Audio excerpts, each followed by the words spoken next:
Japan's resumed trials of the world's fastest train. The magnetic levitation Loco can hit 500 kilometers an hour, almost twice the speed of the bullet train. It could whisk passengers from Tokyo to Nagoya in just about 40 minutes. The current journey time is about an hour and a half.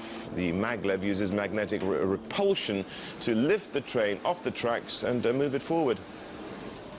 The train is currently supported by wheels, but when the speed reaches 140 kilometers per hour, it floats. It's quite hard to tell when it does, but please carefully listen to the sound. Now it floated. Can you tell?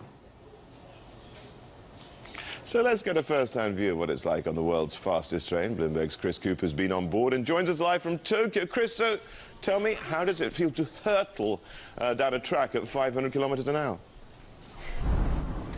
Well, Rich, it's pretty amazing.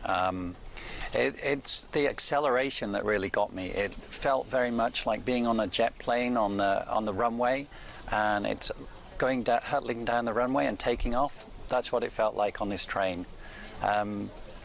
It went up from 0 to 500 kilometers an hour in 2.5 minutes. And in that time, it went up a slight slope, which, going at that speed, it felt like I was in an elevator zipping up a tall building, and my ears started to pop. The thing is, do they really need this? I mean, it's hugely expensive, this technology, isn't it, Chris? And, you know, and they've already got a high-speed train link between Tokyo and Nagoya. Right. This is going to cost them more than $50 billion to build. And one of the questions is, can they afford it? And the other question is, do they need it? One thing to bear in mind is the high-speed train link that goes from Tokyo to Osaka now, that was built almost 50 years ago. And when it was built, the trains didn't go as fast as they do now, and so you have a very curved track there. And it used to take about 4 hours to travel that distance, going all the way to Osaka. Now it's 2.5 hours. The idea is, if you can have 40 minutes to Nagoya, an hour to Osaka, you can just change the people's perceptions.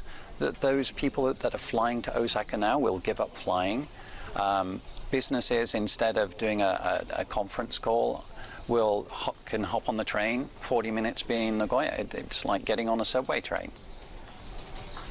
Yeah, but it's going to take 14 years to build this, and will there be the demand? I mean, for instance, you know, we've got projections that the Japanese population will continue shrinking. True. I mean, that is one of the risks for this train line. Japan's population now is shrinking. It's maybe 0.5% a year. It's quite slow. But another thing that's happening in Japan is people are coming from the countryside to the cities.